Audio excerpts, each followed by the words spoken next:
જો મિત્રો આપણે ગયા લેક્ચરમાં 12મા ધોરણના 14મા ચેપ્ટરમાં અજારક શ્વસનની વાત સમજ્યા કે જ્યારે ઓક્સિજન ગેરહાજર હોય ત્યારે ગ્લુકોઝનું દહન શરૂ થઈ જાય. એટલે માનો કોઈ તમને એમ કહે કે ભાઈ ઊભા થઈને આ વસ્તુ લાવો, તમે ઊભા થાવ એમાં તમારે શક્તિની જરૂર પડે, પગની અંદર હલનચલન થાય છે.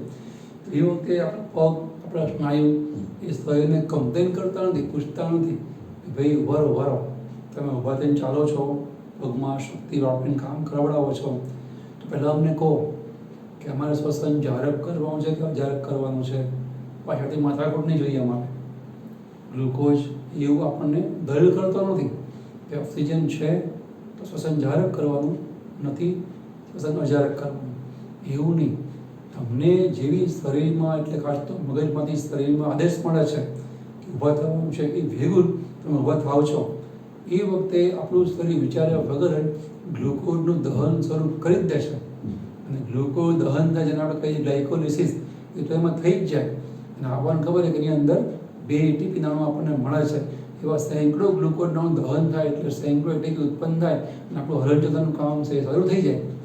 પણ એકવાર તમે જેવું કામ શરૂ કરો, ગ્લુકોઝ દહન શરૂ થાય અને પાયરુવિક એસિડ ઉત્પન્ન થવા માંડે, એ વખતે પાયરુવિક એસિડ છે ને એ જોવે કે ઓક્સિજન છે તો ઓક્સિજનની સાથે એ કણાસૂત્રમાં દાખલ થઈ જાય, શ્વસન જારક થાય. આપણે ગયા વખતે તમને સમજાય એ ભાષામાં કીધેલું, હસવાની ભાષામાં, પણ તમને યાદ રહી જાય એટલા માટે કે કણાસૂત્ર ઉપર એવું બોર્ડ હોય, નો એડમિશન વિધાઉટ ઓક્સિજન. ઓક્સિજન વગર એડમિશન છે એ પાયરુવિક એસિડને મળશે નહીં. તો માનો કે ઓક્સિજન છે તો એ ઓક્સિજનની સાથે દાખલ થઈ જાય કણાસૂત્રમાં. જો ઓક્સિજન ના હોય તો પછી બાકીની ક્રિયા કોષ રસમાં પૂરી કરે. વનસ્પતિ હોય તો ઇથાઇલ આલ્કોહોલ અને CO2 ઉત્પન્ન કરે, અને પ્રાણી હોય તો લેક્ટિક એસિડ છે ઉત્પન્ન કરે. એ આપણે ગયા વખતે સમજ્યા છે. હવે એ વખતે શક્તિ પણ અલ્પ ઉત્પન્ન થાય, કારણ કે ગ્લુકોઝનું પૂરેપૂરું દહન ના થાય. એટલે હવે આજે આપણે સ્થિતિ ઉલટી જોઈએ છીએ. માનો કે ઓક્સિજન છે તો ઓક્સિજનની હાજરીમાં હવે ઉત્પન્ન થયેલા બંને પાયરુવિક એસિડના અણુઓ કણાસૂત્રમાં દાખલ થઈ જે પણ પ્રક્રિયા કરે, આજે આપણે એની વાત કરીએ છીએ. એટલે કે જારક શ્વસનનો બીજો એવો જારક તબક્કો જોઈએ છીએ. જારક શ્વસનના 2 તબક્કા હોય. પહેલો ગ્લાયકોલિસિસ, જેમાં ઓક્સિજનની હાજરીની જરૂર નથી. હાજરીમાં થાય, ગેરહાજરીમાં થાય. હાજરી કરતાં ગેરહાજરીમાં વધારે સારી જ થાય. પણ ટૂંકમાં શ્વસન જારક થવાનું હોય તો ઓક્સિજન તો હાજર હોય જ. એમાં જે ગ્લાયકોલિસિસ થાય એમાં એનો ઉપયોગ ક્યાંય થતો નથી. આપણે ગ્લાયકોલિસિસ શીખ્યા આગલા લેક્ચરમાં, તેમાં ક્યાંય ઓક્સિજનનો ઉપયોગ નથી આવ્યો. પણ ઓક્સિજન હોય તો જ પાયરુવિક એસિડના અણુઓ છે કણાસૂત્રમાં દાખલ થઈ શકે. તો ઓક્સિજન હોય કે ન હોય, ગ્લાયકોલિસિસ તો થાય જ તે. તેને કહેવાય જારક શ્વસનનો અજારક તબક્કો. અને હવે જે શીખીએ છીએ કણાસૂત્રમાં O2ની હાજરીમાં આ જે ઉત્પન્ન થયેલા બંને પાયરુવિક એસિડના અણુઓ છે એનું દહન, એને કહેવાય જારક શ્વસનનો જારક તબક્કો. અને એ આખી પ્રક્રિયા શોધી હન્સ ક્રેબ નામના સાયન્ટિસ્ટે. અને આખી પ્રક્રિયા ચક્રીય પ્રક્રિયા છે, તેને કહેવાય ક્રેબ્સ ચક્ર. હન્સ ક્રેબ્સ ચક્ર, ટૂંકમાં આપણે કહીએ ક્રેબ્સ ચક્ર, જે કણાસૂત્રના આધારકમાં થાય. તો ઓક્સિજન સાથે દાખલ થયેલા પાયરુવિક એસિડના બંને અણુઓ છે એ કણાસૂત્રમાં દાખલ થાય, પણ કણાસૂત્રમાં અંદર જતો સાવ આપણે જાણીએ છીએ કે કણાસૂત્ર છે એની અંદર આવી રીતના હોય. કણાસૂત્રનું અડધું કાપીએ એટલે આવું જોવા મળે. એની અંદર આપણને ખબર લાગે કે અંદરનું પટલ છે ને એ આપણને આવું જોવા મળે. આ બાહ્ય પટલ, અંદરનું આ જે તરંગિત છે અંતઃપ્રવાહવાળું એ અંતઃપટલ. આ જે ભાગ છે ને કહેવાય મેટ્રિક્સ, અથવા તો ગુજરાતીમાં આધારક. મેટ્રિક્સ અથવા તો આધારક. અહીંયા બંને પટલની વચ્ચે જગ્યા છે, જે આ જગ્યા બંને પટલની વચ્ચે જગ્યાને કહેવાય આંતરપટલીય અવકાશ. બાહ્ય અંતરપટલ વચ્ચેનો અવકાશ એને કહેવાય આંતરપટલીય અવકાશ. એની અંદર આ પાયરુવિક એસિડના બંને અણુઓ દાખલ થાય છે. હજી કણાસૂત્રમાં અંદર આધારકમાં જ્યાં ક્રેબ્સ ચક્રની પ્રક્રિયા થવાની છે ત્યાં દાખલ થતા, અને એ આંતરપટલીય અવકાશમાં દાખલ થાય છે પાયરુવિક એસિડના બંને અણુઓ. આપણે સંક્ષિપ્તમાં ગ્લાયકોલિસિસ ની ક્રિયા લખેલી છે, તમને સમજાયું જ છે. કોષરસની અંદર ગ્લુકોઝનો એક 6 કાર્બનનો અણુ એ 2 એટીપી 2 રેટ ઉત્પન્ન કરી અને 3 કાર્બનના એવા 2 પાયરુવેટ અણુ બનાવે. એ ઘણા સૂત્રોમાં અંદર દાખલ થવાના બદલે 2 પટલની વચ્ચે રહે. એ વખતે એમાંથી એક કાર્બન ડાયોક્સાઇડ અને એક પ્રોટોનની જોડ, હાઇડ્રોજનના 2 અણુઓ એ મુક્ત થાય અને એને લઈ અને આમાં તમે જો CO2 દૂર થાય, બાકી શું રહે? CH3COH એ બાકી રહે. CH3CHO.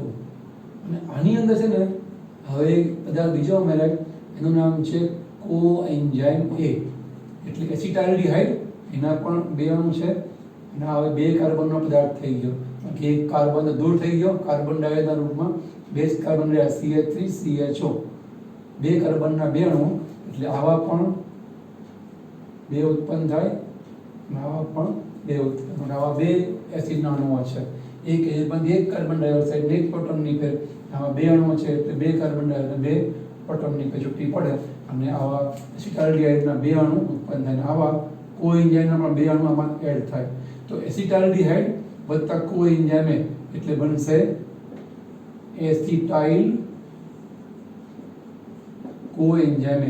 કોએન્ઝાઇમમાં તો કાર્બન ઘણા બધા હોય, આપણે એક કાર્બનને ગણતરી લેતા નથી. આપણે એસિટાલ્ડીહાઇડના આ 2 કાર્બન જ્યાં ગણીએ છીએ, આવા 2 અણુ છે ઉત્પન્ન થાય.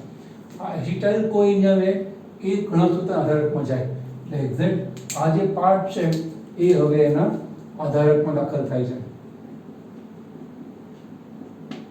આ તો આટલી પ્રક્રિયા તો ઘણા સૂત્રોના આંતર પટલીય અવકાશમાં થતી જોવા મળે, બરાબર? આંતર પટલીય અવકાશમાં થતી જોવા મળશે. એનો મતલબ હું તમને ક્યારનો આંતર પટલીય અવકાશમાં હોય ના આવે એક્ઝેક્ટ આધારકમાં જેવું કેમ સમજાવવા પ્રયત્ન કરી રહ્યો છું. એક વાર પરીક્ષામાં પૂછાય છે કે ગ્લાયકોલિસિસ અને ક્રેબ્સ ચક્ર એની વચ્ચેનું જોડતું રસાયણ કયું? તો આ એસિટાઇલ કોએન્ઝાઇમ. પાયરુવેટ એસિડ તો એકચ્યુઅલી એ ક્રેબ્સ ચક્રનો પાર્ટ છે જ નહીં. ક્રેબ્સ ચક્ર હવે સ્ટાર્ટ થઈ છે. આ ક્રેબ્સ ચક્ર જે સ્ટાર્ટ થાય આધારકમાં, એની પહેલા બંને પટલ વચ્ચેની પ્રક્રિયા છે. એટલે પાયરુવેટ એસિડ છે ને જ્યાં, એ ગ્લાયકોલિસિસ અને ક્રેબ્સ ચક્રનો કનેક્ટિંગ પાર્ટ, જોડતી કડીરૂપ ભાગ નથી. એ છે એસિટાઇલ કોએન્ઝાઇમ એ 2 કાર્બનનો પદાર્થ. એ હવે અંદર દાખલ થાય અને હવે અંદર જે કઈ પ્રક્રિયાઓ થાય એ ચક્રીય પ્રક્રિયાઓ છે. એટલે આપણે ક્યારના કહીએ છીએ એને હાન્સ ક્રેબે શોધી અને પ્રક્રિયા ચક્રીય છે એને કહેવાય ક્રેબ્સ ચક્ર, બરાબર? પણ એ તમને યાદ રહે એટલે એક વાક્ય આપણે બનાવ્યું છે આ રીતનું: પા એ સા સી આ ઉ સ પર મા ઓ. આ 11 રસાયણ છે. 1 2 3 4 5 6 7 1 2 3 આ એ સા સી આ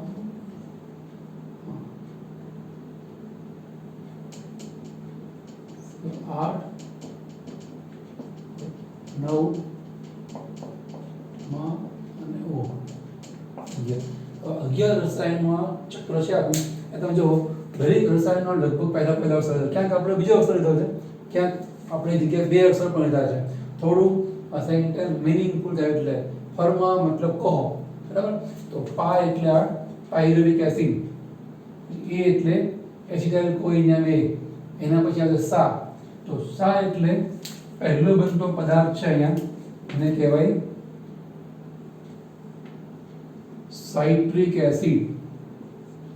ચોપડીમાં સાઇટ્રિક એસિડના બદલે કદાચ એનું આયની સ્વરૂપ લખ્યું હશે સાઇટ્રેટ. જેમ એસિટિક એસિડ તો એસિટેટ, એમ સાઇટ્રિક એસિડ તો સાઇટ્રેટ પણ એને કહેવાય. પછી એનો આ સા, પાયરુવેટ એસિડનો પા, એસિટાઇલ કોએન્ઝાઇમનો એ, આને ગણતા નથી આપણે, બરાબર? કારણ કે મધ્યસ્થ નિપજ છે. પછી સી એટલે સીસ એકોનેટિક એસિડ. પછી આ એટલે આ સાઇટ્રિક છે તો એનો સમઘટક આઇસોસાઇટ્રિક. ચોપડીમાં આઇસોસાઇટ્રેટ લખ્યું હશે, આપણે અહીંયા એનું એસિડ સ્વરૂપ લખીએ છીએ આઇસોસાઇટ્રિક એસિડ. પછી કી એટલે અહીંયા આવશે આલ્ફા. અહીંયા આલ્ફાનો આપણે આ લીધો નહીં કારણ કે આઇસોનો આપણે અહીંયા વાપરી નાખ્યો, એટલે અહીંયા હવે આપણે એનો બીજો પહેલો શબ્દ જવા દઈએ છીએ. આલ્ફા કીટોનો કી લીધો આપણે, બરાબર. આલ્ફા સોરી અહીંયા આ પછી ઓ રહી ગયું, એનું નામ છે ઓક્ઝેલો સક્સિનિક. ઓક્ઝેલો સક્સિનેટ પણ કહેવાય, એનું આયનિક સ્વરૂપ ઓક્ઝેલો સક્સિનેટ. આ આવશે ઓક્ઝેલો સક્સિનિક એસિડ. અને પછી આવશે આ આલ્ફા કીટો ગ્લુટારિક એસિડ. એમાં આપણે હમણાં કીધું આ અહીંયા આ આવી ગયા આઇસોનો, એટલે હવે આપણે શબ્દ બીજો છે આલ્ફા. એમાંથી જવા દે, આ કીટોનો કી લઈએ છીએ આપણે, આ કી આલ્ફા કીટો ગ્લુટારિક એસિડ. ગ્લુટારિક એસિડ એના પછી સો આ ઓક્ઝેલો સક્સિનિક, અહીંયા સાઇટ્રિક તો આઇસોસાઇટ્રિક, એમાં ઓક્ઝેલો સક્સિનિક તો આ બાજુ આવશે સક્સિનિક એસિડ અથવા સક્સિનેટ તો સક્સિનિક એસિડ. પછી ફર એટલે ફ્યુમારિક એસિડ, ફ્યુમેરેટ અથવા ફ્યુમારિક એસિડ. ફ્યુમેરેટ એનું આયનિક સ્વરૂપ છે. પછી મા એટલે મેરિક એસિડ, મેલેટ એનું આયનિક સ્વરૂપ અને મેરિક એસિડ એનું એસિડિક સ્વરૂપ. છેલ્લે ઓ, ઓ એટલે ઓક્ઝેલો એસેટિક એસિડ. તમે જો ચાર એસિડ અહીંયા છે, બધા એસિડ જ છે. તમે જો આ બધા એસિડ જ છે, જો એટલે અહીંયા 4 અને આ 4 અને આ 1, એટલે 9 એસિડનો ચક્ર છે. આમાંથી આ બને, આમાંથી આ, આમાંથી આ,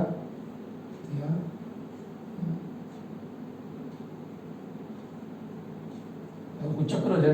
આને જ કહેવાય ક્રેફ ચક્ર. અથવા તો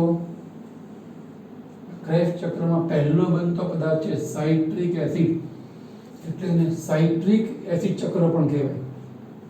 સાઇટ્રિક એસિડ ચક્ર પણ કહેવાય, કારણ કે સાઇટ્રિક એસિડ ચક્ર શરૂ થાય અને ત્યાં પૂરું થાય, શરૂ થાય અને પૂરું થાય. એટલે ચક્રીય પ્રક્રિયામાં મુખ્ય સ્ટાર્ટર શરૂઆત કરનાર રસાયણ જે સાઇટ્રિક એસિડ છે એને કહેવાય સાઇટ્રિક એસિડ ચક્ર. એ સિવાય એ સાઇટ્રિક એસિડની અંદર તમે બંધારણ જોવો ને તો એમાં કાર્બોક્સિલિક સમૂહ 3 હોય, એટલે એ સાઇટ્રિક એસિડનું બીજું નામ છે ટ્રાય કાર્બોક્સિલિક એસિડ. એટલે ટૂંકમાં આપણે બીજું નામ આપીએ જેને કહેવાય TCA સાયકલ ચક્ર, TC ચક્ર પણ કહેવાય. TC નો નામ ટ્રાય કાર્બોક્સિલિક એસિડ ચક્ર પણ એને આપણે કહીએ છીએ.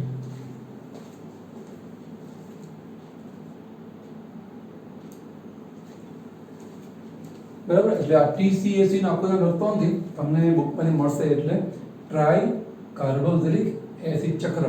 ક્રેફ ચક્રનું બીજું નામ છે, બીજા બે નામ તમને આપ્યા. એને સાઇટ્રિક એસિડ ચક્ર પણ કહેવાય, કારણ કે એમાં પહેલો બનતો પદાર્થ છે સાઇટ્રિક એસિડ છે. અને એસિડનું બીજું નામ છે ટ્રાય કાર્બોક્સિલિક એસિડ, કારણ કે સાઇટ્રિક એસિડના બંધારણમાં COOH એવા કાર્બોક્સિલિક સમૂહના 3 સમૂહ હોય, એટલે આપણે એને કહીએ છીએ ટ્રાય કાર્બોક્સિલિક એસિડ. ટૂંકમાં એને કહેવાય TCAC, ટ્રાય કાર્બોક્સિલિક એસિડ ચક્ર કે સાયકલ. બરાબર. તો તમને પહેલું તો આ જે ચક્રીય પ્રક્રિયા છે યાદ રહે, એટલે તમને સૂત્ર રાખવા માટે આપ્યું છે પાય સાસી આવો કે સફરમાં આવો.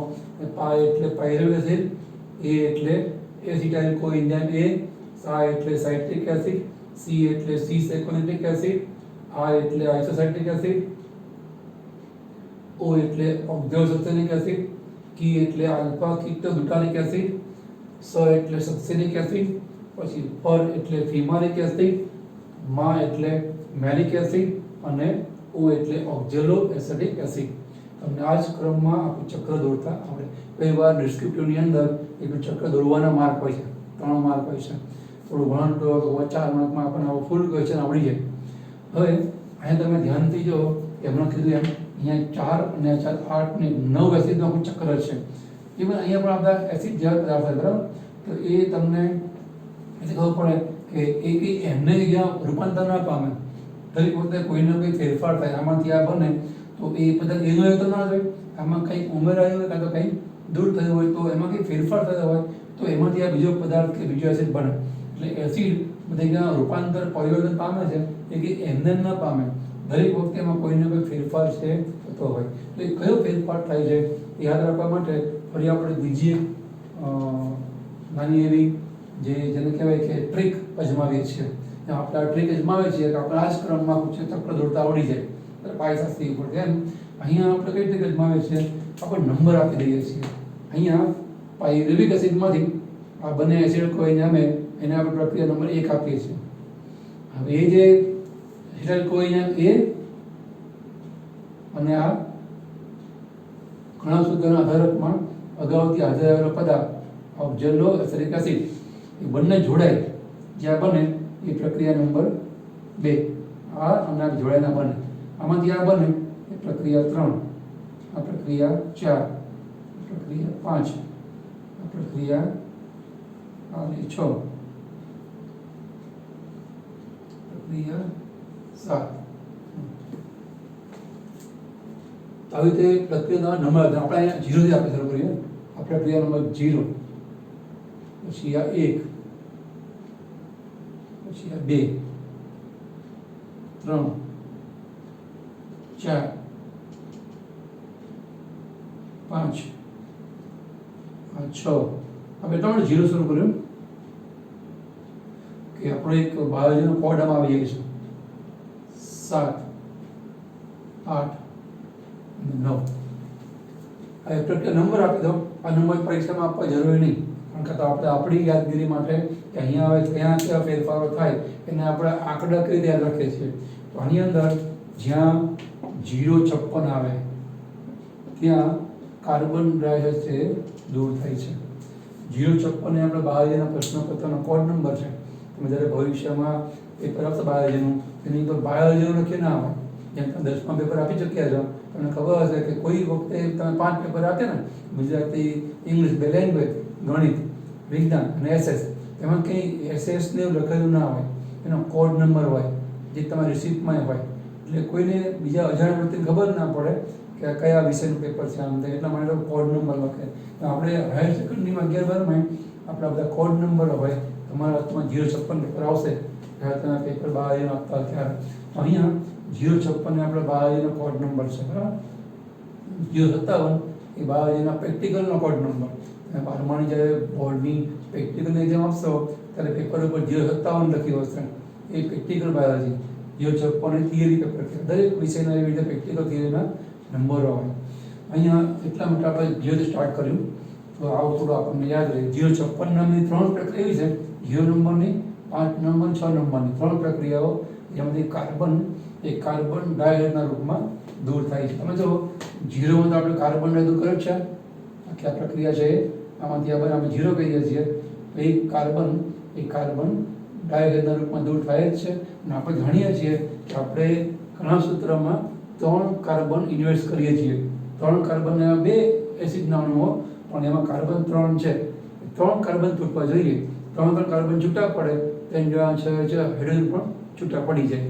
તો અહીંયા એક કાર્બન આ છૂટો પડે 0 નંબર ઉપરથી, એક કાર્બન છૂટો પણ અહીંયા 5 નંબર ઉપરથી 0, 5 એટલે 5 નંબર ઉપરથી,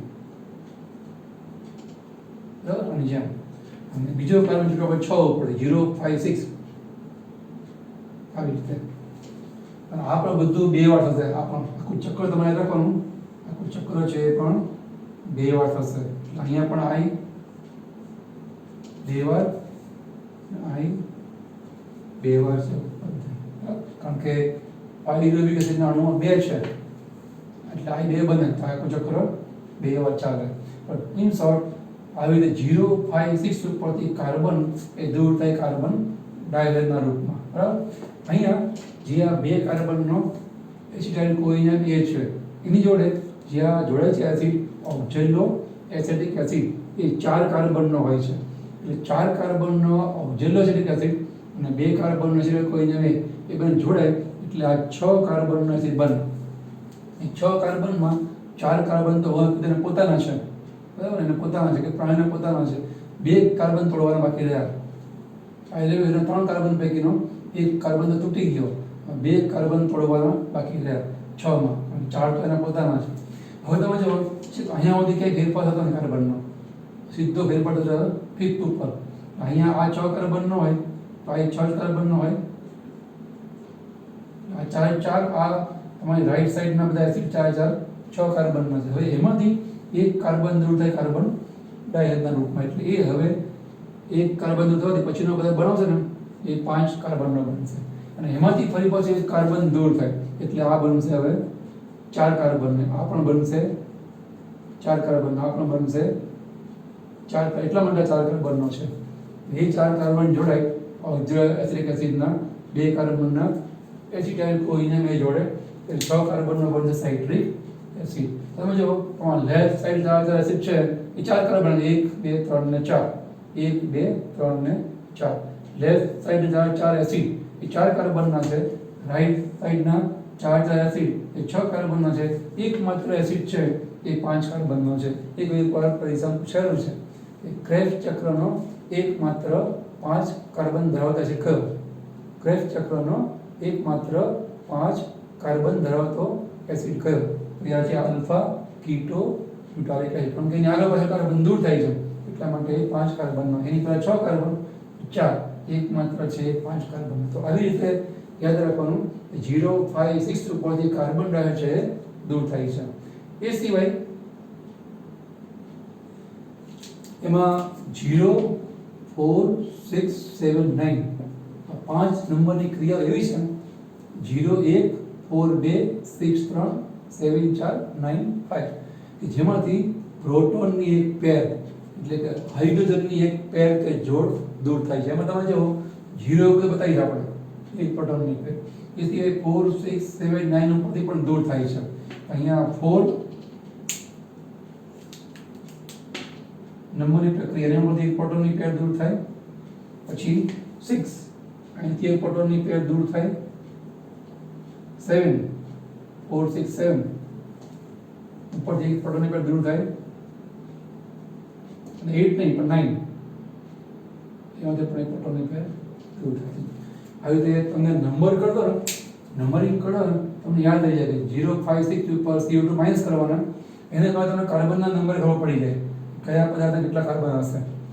0 4 6 7 9 ઉપર 5 જગ્યાએથી 12 પ્લસ દૂર થાય, 1 2 3 4 ને 5. એ સિવાય એમાં 6 નંબરની પ્રક્રિયા એવી છે કે જેમાંથી એક એટીપી દૂર થાય 6. એટલે 6 નંબરની ક્રિયા એવી છે કે જેમાં અહીંયા એડીપીમાં પી ઉમેરાય અને એટીપી છે બને. એડીપીમાં પી ઉમેરાય અને એટીપી બને. કોઈ વાર એવું બને કે પહેલા જીટીપી બને. આવી રીતે જે 6 નંબરની ક્રિયા છે પહેલા જીડીપીમાં પી ઉમેરાય અને જીટીપી બને. ગોનોસાઇન ડાઇફોસ્ફેટમાં ફોસ્ફરસ ઉમેરાય અને ગોનોસાઇન ટ્રાઇફોસ્ફેટ બને. બંને ગોનોસાઇન ટ્રાઇફોસ્ફેટ તરત થયો છે ગોનોસાઇન ડાઇફોસ્ફેટમાં, અને એ પોતાનો શક્તિ છે એ એડીપીમાં પી ઉમેરવામાં વાપરે એટલે બને એટીપી. ઇનડાયરેક્ટ એટીપી બને, ઘણા તો એટીપી જ થાય એટલે આપણે આ સ્ટેપ અહીંયા આપતા નથી, સીધું આપણે એટીપી અહીંયા લખી નાખીએ. પણ વનસ્પતિકોષ પ્રાણીકોષ પ્રમાણે એમાં ફેરફાર હોય કે એની અંદર બે વાર જીડીપી બને જીટીપીમાં, જીટીપી વળી પાછું એડીપીને એટીપી આજે બનાવે. ટૂંકમાં એવી રીતે અહીંયા આપણને છઠ્ઠા ઉપરથી એટીપી દૂર થતો જોવા મળશે, એટલે કે ઉત્પન્ન થતો જોવા મળશે. એ સિવાય એની અંદર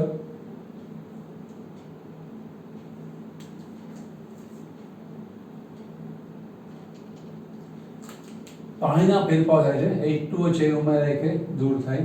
તો એના માટે યાદ રાખવા માટે 0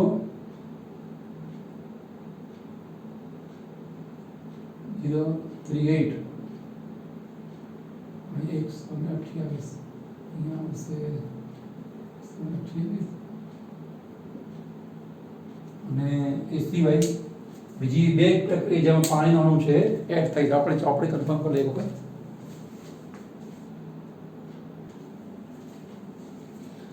અહીંયા દૂર થાય એ ક્રમ જાળવી રાખીએ તો 2 નંબરની પ્રક્રિયા જેમાંથી પાણીનો એક અણુ છે દૂર થાય છે અને હવે 1 3 6 8 ચાર ક્રિયા છે જેમાં પાણીનો અણુ ઉમેરાય છે એટલે આ બધામાંથી દૂર થાય છે એમાં આપણે 0 5 6 માં CO દૂર થાય છે લખ્યું 0 4 6 7 9 માં H2 પ્લસ દૂર થાય લખ્યું હવે 6 નંબર ATP દૂર થાય ત્યાં લખ્યું એમાં આપણે કીધું કે GTP બને છે તો આ જે ડાયરેક્ટ ATP છે ને એ વનસ્પતિમાં બને અને પ્રાણી હોય ને તેમાં પહેલા GTP બને અને એની મદદથી છે એટલે એમાં GTP બને અને એની મદદથી ATP છે એ બને અહીંયા આવી રીતે તમે બતાવો તો 2 નંબર ઉપરથી પાણીનો કણ દૂર થાય છે અહીંયા આવી રીતે 2 નંબર ઉપરથી પાણીનો દૂર થાય 1 3 6 8 ઉપર પાણીનો અણુ એડ થાય તો અહીંયા પાણીનો એડ થાય એટલે આપણે એરો અંદર આપીએ છીએ દૂર થાય એટલે એરો બહાર આપે તમને ખબર પડે ને 1 3 6 અને 8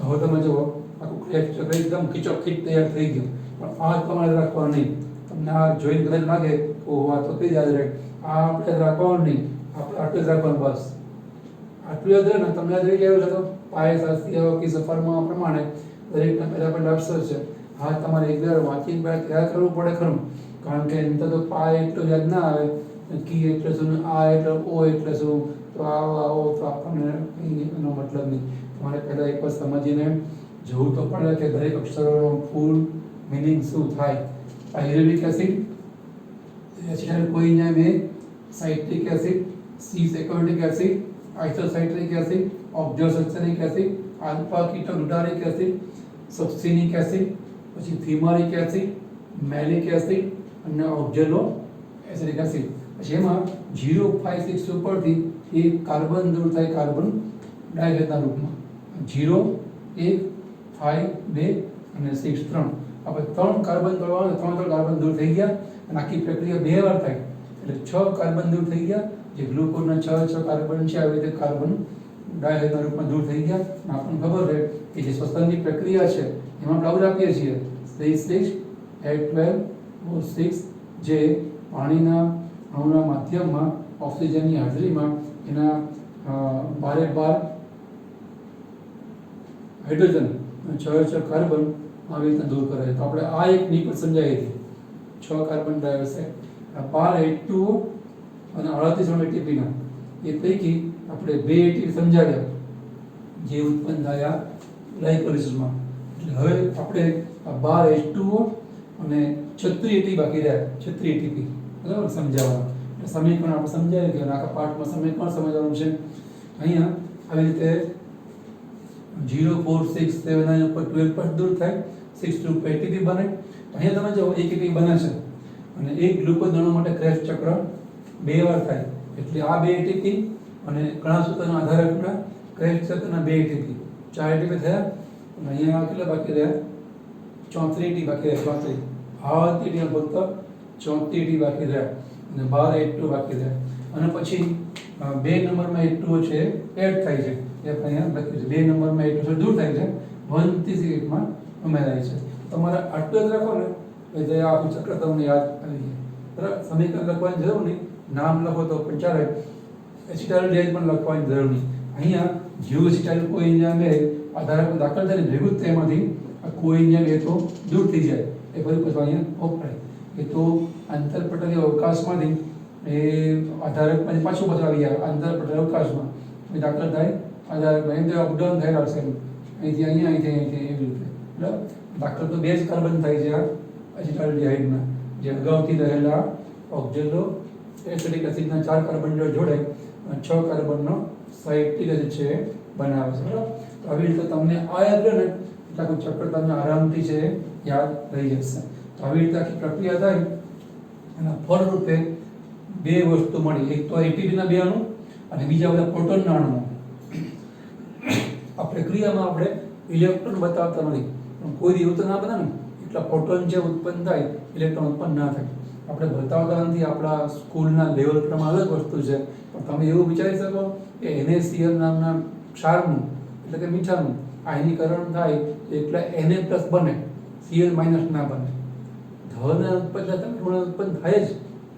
અહીંયા 2H+ ની સામે 2 ઇલેક્ટ્રોન બધી જગ્યાએ પાંચ જગ્યાએ ઉત્પન્ન થાય. પણ આપણે અહીંયા બતાવતા નથી. આગળ ઉપર છેલ્લી ક્રિયા બાકી રહી જેને આપણે નામ આપેલું છે ETS અથવા તો નામ આપેલું છે આપણે ઇલેક્ટ્રોન ટ્રાન્સપોર્ટ સિસ્ટમ, ગુજરાતીમાં વિજાણુ પરિવહન તંત્ર. એમાં આપણે શીખવાના જ છીએ. એ વખતે આપણે યાદ કરશું કે ભલે આપણે ક્રેબ્સ ચક્રમાં આ બતાવેલું નથી ઇલેક્ટ્રોન, પણ એમાં હોય તો ખરા. કારણ કે એટલા ધન આયન કદી ઉત્પન્ન થાય નહીં. ધન આયન એટલે પ્રોટોન છૂટા પડે સામે ઇલેક્ટ્રોન પણ છૂટા પડે જાય એ આપણે બતાવતા નથી. અહીંયા એ બીજી નીપજ આપણી ક્રેબ્સ ચક્રની અંદર 2 ATP આપણને મળ્યા. એ 2 ATP એટલે એક પહેલી ATP સંખ્યા જે હોય 2, પણ આપણે ATP બીજું 5 જગ્યાએથી આપણને 2H+ મળે છે. હવે તમે જુઓ આ પ્રક્રિયા દરમિયાન જ્યાં જ્યાં પણ હાઇડ્રોજન આયન દૂર થાય છે એનો મતલબ કે પદાર્થનું ત્યાં ઓક્સિડેશન થાય છે. હાઇડ્રોક્લોરિક એસિડનું ઓક્સિડેશન થઈ અને બને સ્ટાલ્ડીહાઇડ. એવી રીતે અહીંયા આઇસોસાયક્લિક એસિડનું ઓક્સિડેશન થઈ અને બને ઓક્ઝેલોસલ્ફ્યુરિક એસિડ. બરાબર? તો કોઈ દિવસ કોઈ પદાર્થનું એકલું ઓક્સિડેશન શક્ય નથી. સામે બીજો કોઈ પદાર્થ રિડક્શન પામવા તૈયાર હોય તો જ એ પદાર્થનું ઓક્સિડેશન છે શક્ય બને. એટલે કે સામે કોઈ રિડ્યુસિંગ એજન્ટ છે જોઈએ જે રિડક્શન પામવા તૈયાર હોય. એટલે કે H+ ગુમાવે છે, સામે કોઈ લેનાર તો હોવું જોઈએ ને, તો જ એ પ્રક્રિયા શક્ય બને. તો અહીંયા એ પાંચેય જગ્યાએના હાઇડ્રોજન છે ને એ કોણ લે છે? તો એ પૈકી જે 0, 4, 6 અને 9 આ ચાર જગ્યાએના 2H+ છે એ NAD લઈ લે છે અને ફેરવાઈ જાય NaDH2 માં. એટલે આવા ચાર છે, ચાર જોઈએ એટલે ચાર જગ્યાએના પ્રોટોનની પેરને, પ્રોટોનની જોડને ચાર NAD ના અણુઓ લઈ અને પોતે રિડક્શન પામે એને કહેવાય 4NADH2. એક 7મા નંબરની ક્રિયા છે એના ઉત્પન્ન થયેલા 2H+ છે એને સ્વીકારે છે. એક જ પ્રક્રિયા છે, એક જ 2H+ ની પેર છે, એ FAD સ્વીકારે છે અને ફેરવાઈ જાય FADH2 માં. તો અહીંયા જે આ NAD અને FAD છે ને એને કહેવાય હાઇડ્રોજન ગ્રાહકો. જ્યાં પણ H+ સ્વીકારનાર ના હોય તો એ H+ છે એ પોતે સ્વીકારે છે, તેને કહેવાય હાઇડ્રોજન ગ્રાહકો અથવા રિડ્યુસિંગ એજન્ટ. નામ તમને યાદ હશે જ. આપણે 13મા પાઠમાં થોડું જોયું હતું કે NADP ના આપણને બીજા નામ છે એનું, અને FAD નામ લગભગ જેવું જ છે. આનું નામ પહેલાં આપણે યાદ કરીએ. 13મા પાઠમાં આપણે જોઈ ગયા છીએ નિકોટિનેમાઇડ એડીનાઇન ડાઇન્યુક્લિયોટાઇડ. નિકોટિનેમાઇડ એડીનાઇન ડાઇન્યુક્લિયોટાઇડ. એમાં હાઇડ્રોજન ઉમેરાય અને રિડક્શન પામી જાય. એટલે હવે આને એવું ના બોલાય કે નિકોટિનેમાઇડ એડીનાઇન ડાઇન્યુક્લિયોટાઇડ ડાયહાઇડ્રોજન, એવું નહીં બોલાય. એમાં H ઉમેરાયો એટલે NAD થઈ ગયું રિડક્શન, એટલે કહેવાય રિડ્યુસ્ડ NAD કહેવાય. માને કહેવાય ફ્લેવિન. આ એડી નો મતલબ તો જે અહીંયા છે તે એડીનાઇન ડાઇન્યુક્લિયોટાઇડ, અને કહેવાય ફ્લેવિન એડીનાઇન ડાઇન્યુક્લિયોટાઇડ. આને કહેવાય રિડ્યુસ્ડ ફ્લેવિન એડીનાઇન ડાઇન્યુક્લિયોટાઇડ. H2 ઉમેરાઈ ગયો એટલે રિડક્શન થઈ ગયું એટલે રિડ્યુસ્ડ FAD કહેવાય અને રિડ્યુસ્ડ NAD કહેવાય. તો આવી રીતે આપણને 4 NADH2 અને 1 FADH2 એ અણુ મળશે અને 2 ATP મળશે. એ પૈકી ATP તો શક્તિ છે, એ ઉર્જા છે, એનો ઉપયોગ જૈવિક ક્રિયામાં થશે. હવે જે આ NADH2 ને FADH2 છે એનું જ્યાં સુધી વળી પાછું ઓક્સિડેશન ના થાય, કહેવાય નહીં, આમાંથી 2H+ આમાંથી 2H+ 4 ટાઈમ છૂટા ના પડે ને ત્યાં સુધી બીજી વાર ક્રેબ્સ ચક્કર ના થાય. કારણ કે NAD ને FAD નું લેવલ અથવા એનો કોટા, એનું પ્રમાણ, એની માત્રા નિશ્ચિત છે. એ કંઈ ક્રેબ્સ ચક્કર થયા રાખે ને NAD વપરાયા રાખે, NAD ભેળવાયા રાખે એવું નથી. ક્રેબ્સ ચક્કર બીજી વાર થાય ને એ પહેલાં NAD પહેલા ક્રેબ્સ ચક્કરને શક્ય કરવા માટે બધા જ તરી રહ્યા અને NAD ચાર અણુ ઉત્પન્ન કરી નાખ્યા. અને એક 7મા નંબરનો 2H+ છે એ FAD સ્વીકાર્યો, એ FAD તો ફેરવાઈ ગયો. પણ વળી પાછા બીજું ક્રેબ્સ ચક્કર ચાલે એ પહેલાં NAD પોતાને બીજા આપી દેવા પડે. એટલે NADH2 ફેરવાઈ જવું પડે NAD માં, DH2 ફેરવાઈ જવું પડે FAD માં. હવે બીજા ક્રેબ્સ ચક્ર માટે કામ લાગે. એ વળી 4 NAD આ 4 જગ્યાએ એપ્રેસ લઈ લે ફરી 4 NaDH2 બનાવે. આ FAD 7 નંબર એપ્રેસ લઈ લે FAD2 બનાવે. એવી રીતે સતત રિડક્શન અને ઓક્સિડેશન પામતા રહેવા જોઈએ. તો હવે NaDH2 અને FADH2 ઓક્સિડેશન પામવા એટલે પોતાને H+ ગુમાવવા શું કરશે? એ આખી પ્રક્રિયા છે જેને કહેવાય આપણે ETS. અને એ થાય ક્રિસ્ટી ઉપર. ઘણા બધા જે પ્રવાહો છે જેને આપણે કહીએ છીએ ક્રિસ્ટી. ક્રિસ્ટી મતલબ અંતઃપ્રવાહ. એ ત્યાં પહોંચી જાય. આધારકમાં જે ક્રેશ સાયકલ થાય છે એની અંદર ઉત્પન્ન થયેલા NaDH2 FADH2 એ ક્રિસ્ટી ઉપર પહોંચી જાય, આ અંતઃપ્રવાહ ઉપર. અને ત્યાં એ પોતાના H છે ગુમાવે. ત્યાં જ કેમ H ગુમાવે? ત્યાં વિશિષ્ટ પ્રકારના કેટલાક રસાયણો હોય છે જે એના H દૂર કરવામાં સહાય કરે છે. એ આપણે હવે નેક્સ્ટ ટાઈમ શીખીએ છીએ. અહીંયા આટલું રાખીએ આપણે. ખાસ તો ક્રેશ ચક્રને દોરીને યાદ કરવા પ્રયત્ન કરો. એમ તમને 5 મિનિટમાં ક્યાં આવડી જાય, યાદ રહી જાય એવું છે નહીં. થોડો ઘણો આવો પ્રયત્ન કરવો પડશે. તમને પ્રયત્નમાં સરળતા રહે એટલે આપણે એક આવી સ્કીમ કે ટ્રીક આપી છે, એ તમને ટ્રીક ઝડપથી યાદ રહી જાય. બાકી ટ્રીક ભૂલી જવાની, આપણે તો આ યાદ રાખવાનું છે. યાદ રાખવા તમને થોડું સહાયરૂપ થશે. બરાબર? અહીંયા આપણે અટકીએ છીએ. આ સરસ નોટમાં લખી અને 1-2 વાર યાદ કરો. નોટમાં પછી લખો, તમે પેલા આવડી જાય. રફમાં તમે ટ્રાય કરો, તમને આવડે ને પછી નોટબુકમાં ફેરબુકમાં એ નોટ બનાવો. આપણે નેક્સ્ટ ટાઈમ આજે NaDH2 FADH2 છે એ કેવી રીતે ક્રિસ્ટી ઉપર જઈ અને ETS નામની ક્રિયા દ્વારા પોતાના H+ ગુમાવે છે અને H+ શું થાય છે એ આપણે નેક્સ્ટ ટાઈમ જોઈએ. અહીંયા આપણે અટકીએ છીએ.